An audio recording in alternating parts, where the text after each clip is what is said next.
Welcome to our board meeting today. We're going to go ahead and call this meeting to order. Sharon, can I have roll call? Dubé, Here. Fox, Here. Getz, Here. Green, Here. Leathers, Here. Lees, Here. Young,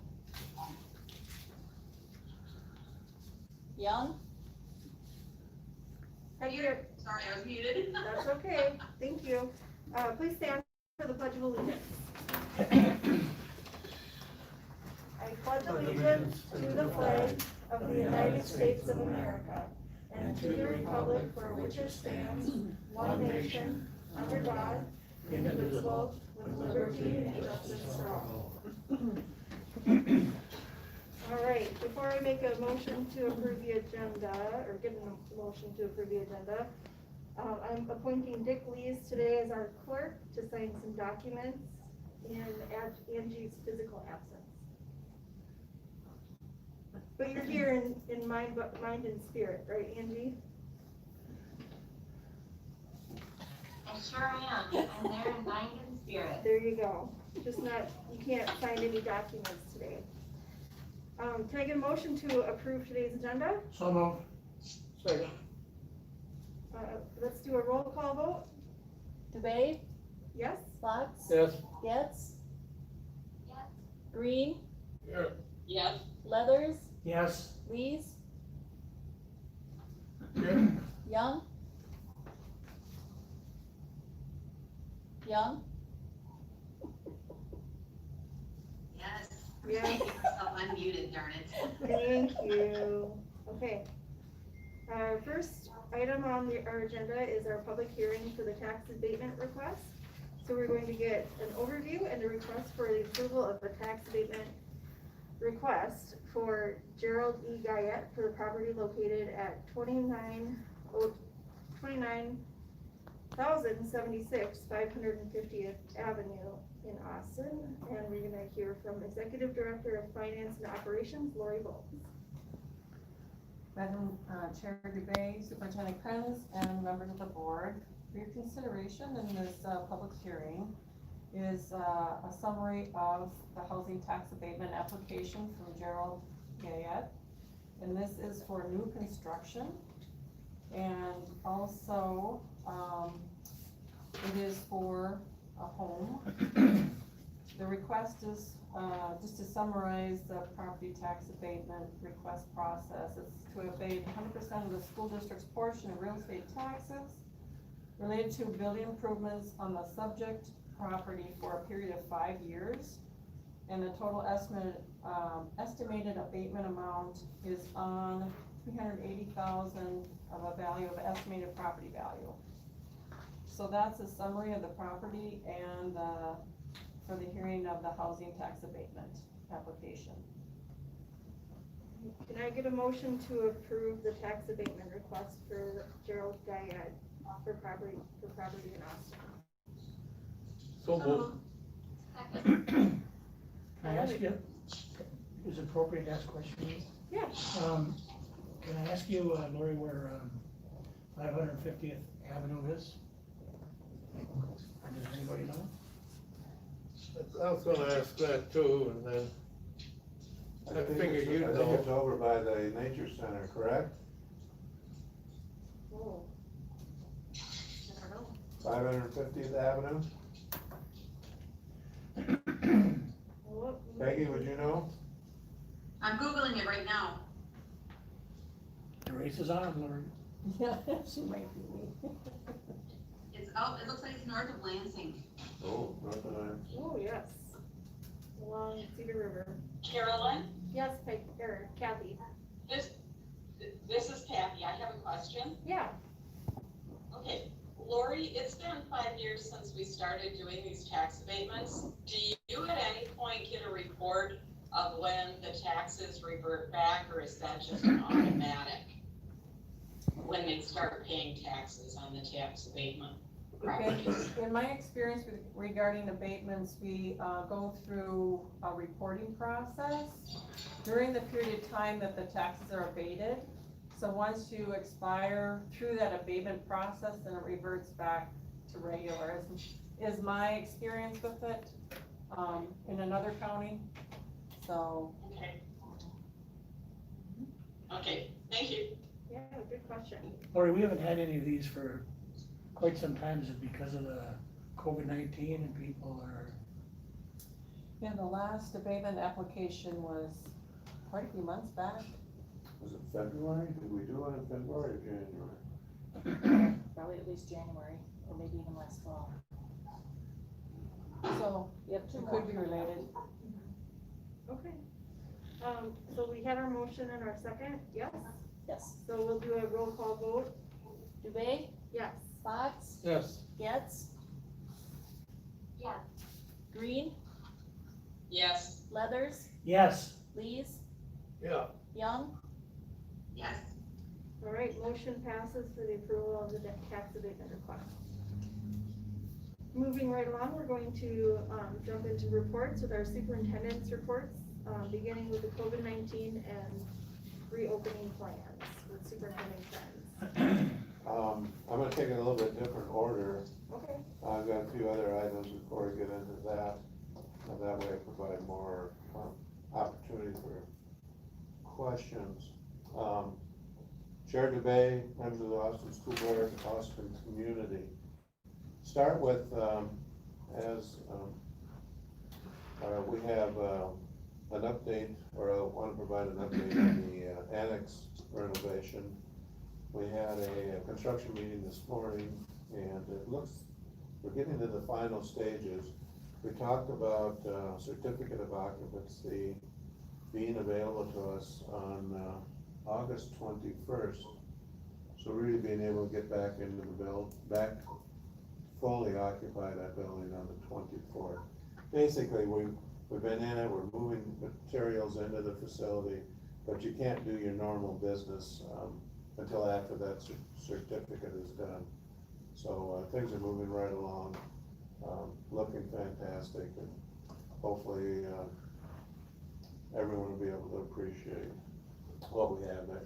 There will be a few minor things as with any construction that will be completed after that, but nothing to interfere with the normal business that we would have taking place. Quick update on Sumner and Woodson opening. It's been fantastic.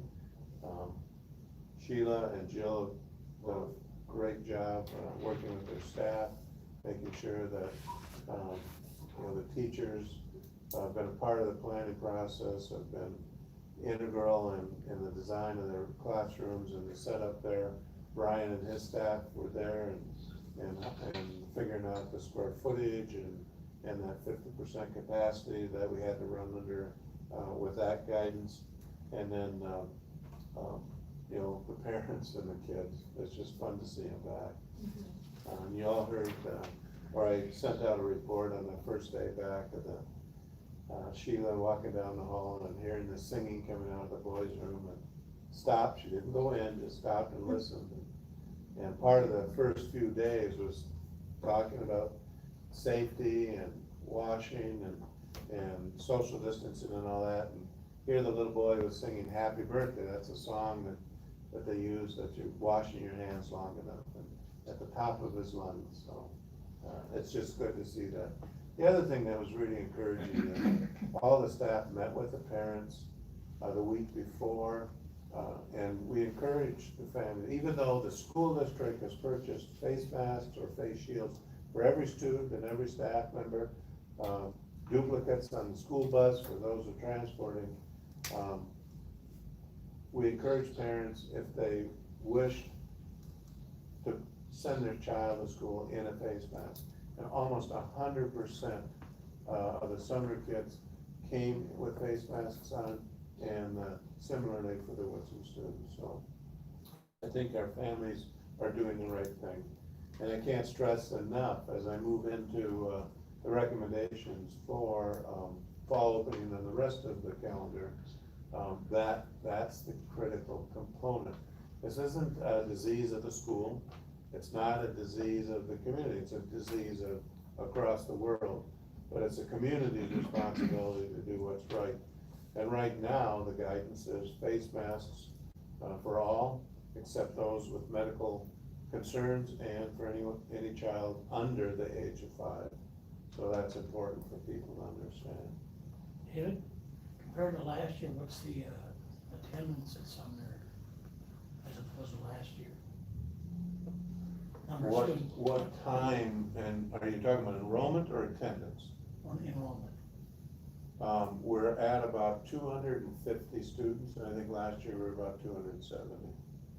I'm not gonna, don't hold me to that. I don't have those numbers. Corey would have those. Is Corey on board?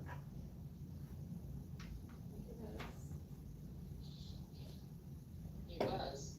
Corey? Sorry, yes, I was just answering a phone call of support there. What was the question? Enrollment where? At Sumner. Say again? Enrollment at Sumner. Sumner. Sumner Elementary enrollment is at 139 currently. 239. And what is attendance then? We're on, well, on a daily basis, it's pretty close to 100%. So, and that includes, distance learning kids. Thanks. Yep. So, moving into, the recommendations, as you know, I think it's a week and a half ago now, we found out from the governor, the final, recommendation or guidance. I shouldn't say recommendation, it is guidance, and part of it is because it's an executive order, it is a decree that we have to follow. And we as a school district have been following this guidance, which under statute, we must. We are an agency of the state of Minnesota, and we must follow all executive orders and guidance and statute based on legislation or governor's order. So we've been doing that since last March, when we had to all move to distance learning. Most people are aware of that.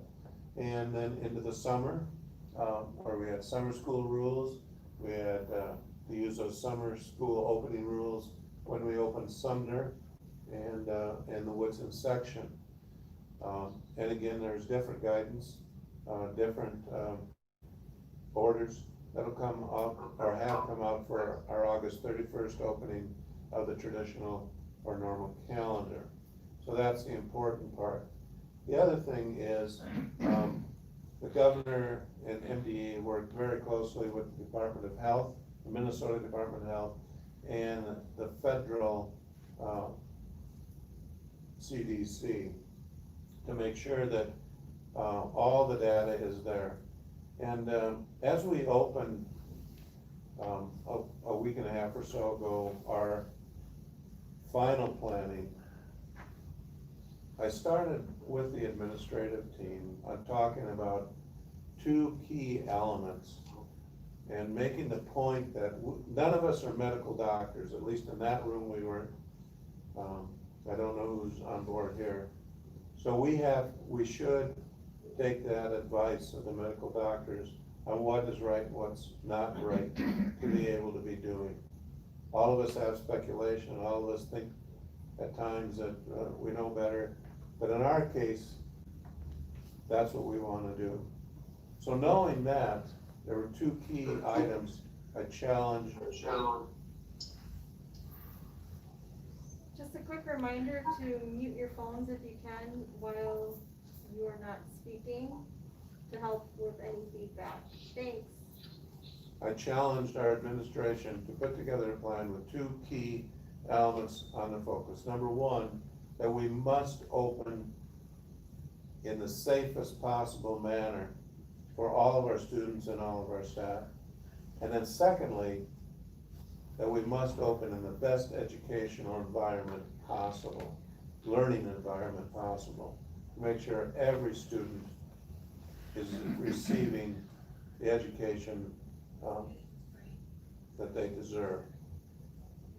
Now, having said that, and looking at the guidance, there are a lot of elements there. I'm going to start with the guidance from the Department of Education. Basically, it's driven by a formula based on the average over 14 days of the infection rate in your county. And then there's a score or a range that's calculated from that, and then you're given opening criteria.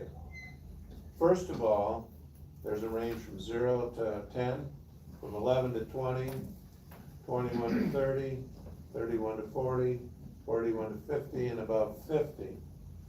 Right now in Mauer County, and we're relatively low. Our score was 15.5, I think, or in that 14 to 15 range, which means, okay, and then we have a scale on how you could open. So if your score is 0 to 10, you can open full face on with your students, preschool through 12th grade.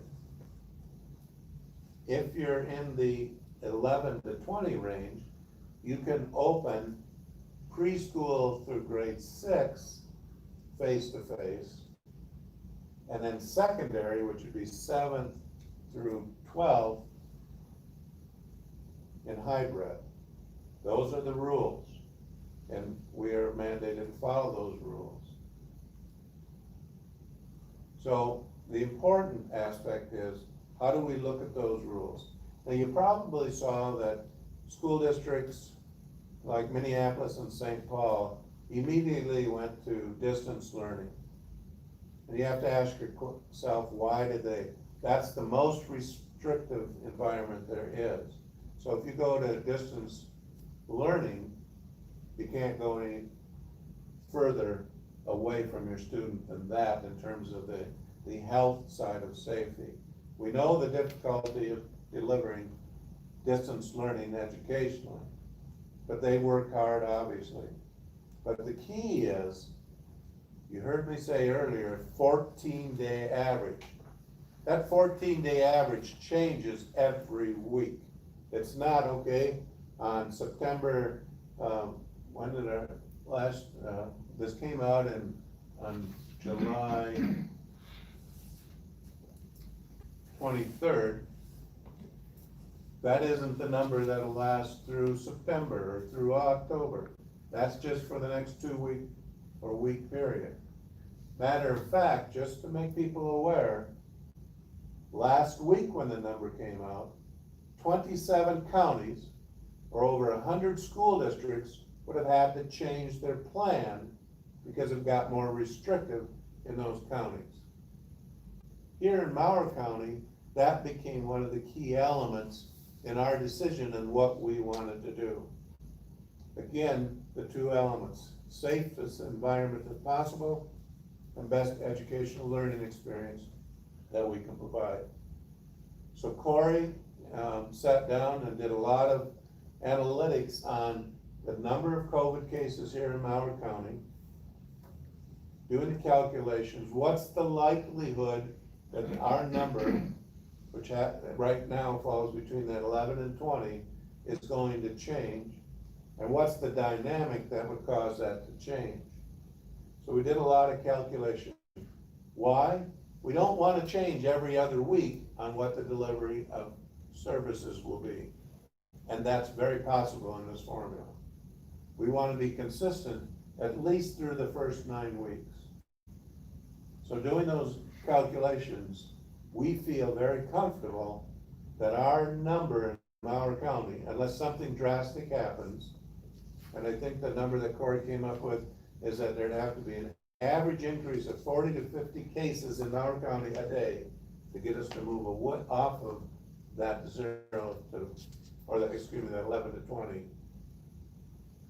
We believe that we can remain in our recommended levels for at least the first quarter, and maybe even better as we see the downtrend in our county.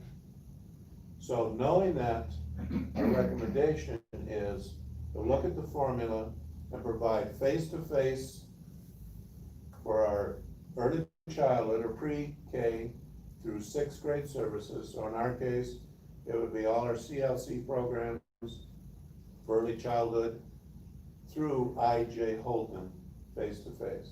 Now that doesn't mean we're not taking precautions. That doesn't mean we're not throwing all safety to the wind. No, Again, the district will provide face masks, face shields. They will provide, pod or light areas, keeping our classes together, as much as possible. So to limit that exposure across sections, across, grade groups, etc. On buses, we provide face shields, and again, we're going to encourage our families to provide face masks if they feel more comfortable with those, again, across the day. The lunches, as possible, will be served in isolation, either in the classroom or, again, distinct groups going to the cafeteria and be isolated in the cafeteria to receive and eat their lunches. As much as possible, the specialists, FIAD, music will go into those classrooms when possible, or, again, those grades will go to those rooms in isolation to make sure that they are limited exposure to other students. The high school and middle school, Ellis, and the high school, again, the number that they come up with and the guidance says they have to open hybrid. What does hybrid mean? It means a lot of different things to a lot of different people. But in our case, Andrea and her staff, Jessica and her staff have spent a lot of time defining what that means. Just to put it into perspective, we start our registration and scheduling for a school year in November of the preceding year. So November of 2019, we actually started this process to schedule for a normal schedule in the fall of 2020. So you're basically looking at 8 months to prepare and do it right. We have over 5,000 students when you look at it. That's millions of different possible combinations of students going into certain classes and having certain teachers at certain times. But we were asked to put this together in a matter of days and weeks to make sure that this happens. So what I'm basically saying, there's no real concrete schedule yet, but we have the overall plan. Our principals are continuing to work along with the teachers and staff to fine tune all of these plans. But in our hybrid model, to try to again focus as much as possible for our secondary students, one thing we did learn, and we heard this loud and clear, and that again is a good portion of the reason we went with the face-to-face and the hybrid, is the surveys we sent out to parents, the surveys we sent out to teachers, the surveys we sent out to students reported back the majority, 80% of our families wanted their kids face-to-face. A similar number of teachers wanted to be back meeting with their students, whatever form it may be. And our students overwhelmingly wanted to be back in school. So that was a key driver to making sure that we wanted that face-to-face contact more than we wanted that distance learning. But to make that hybrid, and one thing we also heard in those surveys is it was too much having 7 periods, trying to do it all in a different learning environment. If we were going back face-to-face in that 7-12, we'd be running the normal 7-period day. But Jessica Kaveen, Andrea Mill, and their teams have determined that they can take the schedule that they currently have and divide it into first quarter schedule and second quarter schedule and cut the number of classes in half, but expand the amount of time with their students. So basically,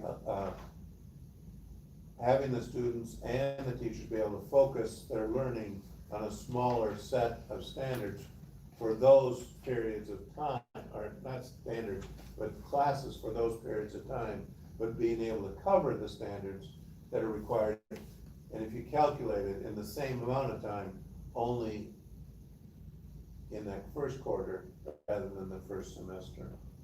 So you'd have 3 or 4 period classes depending on the student schedule that first quarter, and 4 most likely that second quarter.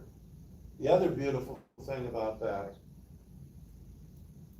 is the fact that if we happen to move back, let's say miracles of miracles, this all went away, come the end of first quarter, we can get back to full face on, we can run that hybrid face-to-face every day of the week in a block schedule format for the high school and middle school without having to change anyone's schedule. That's the nice thing about that. Now, come second semester, if this crisis continues, we can do the same thing for second semester, but we're hoping that we'll be able to be back face-to-face across the district the second semester. We also will be putting in place protocols when a student or family reports an illness, again, to isolate that student, to isolate those kids that may be exposed. We have pretty good guidance from the CDC and the Minnesota Department of Health and our own COVID teams here in the district to be able to monitor those situations.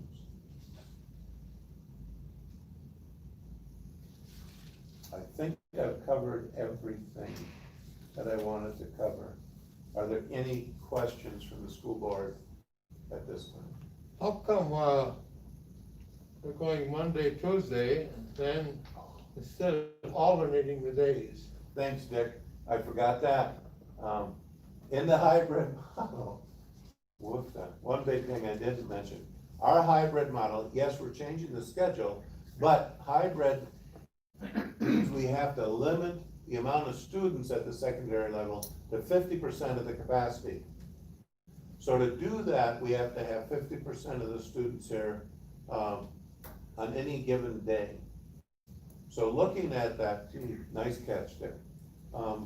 We're putting a schedule together so that we have an A group of students, and we're going to try to make sure that family units are together.